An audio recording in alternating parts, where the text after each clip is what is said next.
Assalamualaikum warahmatullahi wabarakatuh. Berjumpa lagi dengan saya Sri Rahyostuti, CGP Angkatan 11 Kota Bukit Tinggi. Kali ini saya akan menyampaikan hasil jurnal refleksi saya modul 3.1 pengambilan keputusan berbasis nilai-nilai kebajikan sebagai pemimpin. Dengan fasilitator saya Bapak Budi Darmawan SPD MT dan pengajar praktik saya Ibu Elvi Gustina MPD. Pada kesempatan ini, saya akan merefleksikan hasil pemikiran saya dengan model refleksi 4F, yaitu facts atau peristiwa, 2 feelings atau perasaan, 3 findings atau pembelajaran, 4 future atau penerapan. Yang pertama, facts atau peristiwa.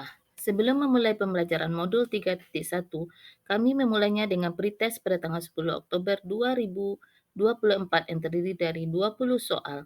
Setelah itu, pembelajaran dilanjutkan dengan alur merdeka atau mulai dari diri, eksplorasi konsep, ruang kolaborasi, demonstrasi kontekstual, elaborasi pemahaman, koneksi antar materi, dan aksi nyata seperti yang sudah biasa dilakukan dalam modul-modul sebelumnya. Tahap yang pertama adalah mulai dari diri. Dimulai dengan menjawab beberapa pertanyaan yang berkaitan dengan pengambilan keputusan berbasis nilai-nilai kebajikan sebagai seorang pemimpin. Kami juga melakukan survei dengan sebuah kasus yang dihadirkan dan kami menganalisisnya secara mandiri seolah menjadi seorang kepala sekolah. Tahap kedua yaitu eksplorasi konsep di mana kami sebagai peserta secara mandiri belajar dan mendalami semua materi yang ada dalam modul 3.1 di platform pembelajaran kami atau LMS. Di sini kami mempelajari kasus dilema etika dan rujukan moral. Pada akhir eksplorasi terdapat forum diskusi di mana kami, para peserta melakukan analisis terhadap kasus-kasus yang ada di LMS. Tahap ketiga yaitu ruang kolaborasi. Kami dibagi menjadi beberapa kelompok. Pembelajaran dilakukan secara online melalui Jimit dengan bimbingan fasilitator kami, Bapak Budi Darmawan, SPD MT. Kami menganalisis sebuah kasus, kemudian kami melakukan presentasi tentang hasil diskusi kami beberapa hari berikutnya. Tahap keempat yaitu demonstrasi kontekstual. Kami diberi tugas untuk mewawancarai 2-3 kepala sekolah mengenai praktik pengambilan keputusan dalam kasus dilema etika yang terjadi di sekolah mereka. Kami sebagai peserta melakukan wawancara dan merekamnya. Tahap kelima yaitu elaborasi pemahaman, dimulai dengan membuat pertanyaan, kemudian kami mengikuti vikon elaborasi pemahaman dengan instruktur untuk lebih memahami pengambilan keputusan berbasis nilai-nilai kebajikan sebagai seorang pemimpin. Tahap keenam yaitu koneksi antar materi, di mana kami mengaitkan materi pengambilan keputusan berbasis nilai-nilai kebajikan sebagai pemimpin dengan materi-materi pada modul-modul sebelumnya. Tahap ketujuh yaitu aksi nyata, yaitu di mana kami diharuskan untuk memperhatikan proses pengambilan keputusan, paradigma, prinsip, dan pengujian keputusan di sekolah kami. Yang kedua, feelings atau perasaan. Perasaan yang muncul setelah menyelesaikan modul 3.1 adalah perasaan penuh syukur. Saya merasa sangat beruntung karena modul ini telah membuka cakrawala baru dalam pemahaman saya tentang pengambilan keputusan. Saya merasa tertantang untuk benar-benar mengaplikasikan konsep 4 paradigma pengambilan keputusan, 3 prinsip penting dalam pengambilan keputusan, dan 9 langkah yang mendalam dalam mengambil dan menguji keputusan. Terutama ketika saya dihadapkan pada dilema etika dalam kehidupan sehari-hari.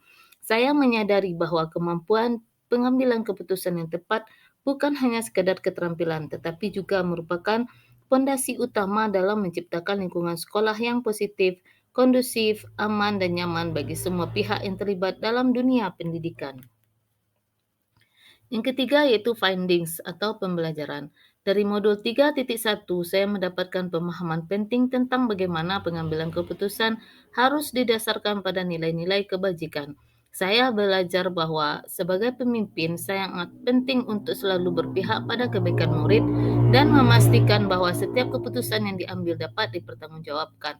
Selain itu, saya juga memahami bahwa tahap awal dalam menghadapi permasalahan adalah mengidentifikasi apakah ini merupakan dilema etika atau bujukan moral. Dilema etika adalah situasi di mana dua pilihan dapat dianggap benar, sedangkan bujukan moral adalah situasi di mana satu tindakan benar dan yang lainnya salah. Pentingnya memahami perbedaan antara dilema etika dan rujukan moral sangat relevan dalam pengambilan keputusan. Apabila sebuah kasus dapat dipahami sebagai pelanggaran hukum, maka langkah-langkah pengambilan keputusan bisa berhenti karena sudah melalui uji legalitas. Ini adalah pengetahuan berharga yang saya peroleh dari modul ini, yang akan saya terapkan dalam pengambilan keputusan di masa depan, terutama ketika berhadapan dengan situasi yang kompleks dan memerlukan pertimbangan etika yang mendalam. Yang terakhir yaitu future atau penerapan. Dengan pengetahuan yang saya peroleh dari modul 3.1 ini tentang pengambilan keputusan berdasarkan nilai-nilai kebajikan, saya merasa lebih siap untuk menghadapi situasi dilema etika di masa depan. Saya berniat menerapkan 4 paradigma pengambilan keputusan, 3 prinsip pengambilan keputusan, dan 9 langkah pengambilan dan pengujian keputusan dalam setiap keputusan yang saya ambil.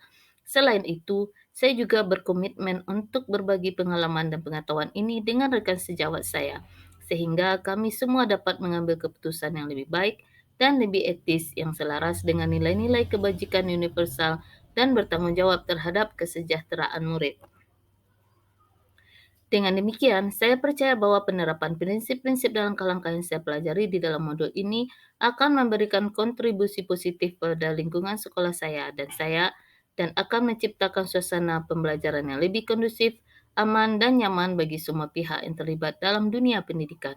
Dengan berfokus pada nilai-nilai kebajikan, kita dapat memastikan bahwa setiap keputusan yang diambil akan memprioritaskan kesejahteraan dan perkembangan murid yang pada akhirnya akan meningkatkan mutu pendidikan di sekolah kita.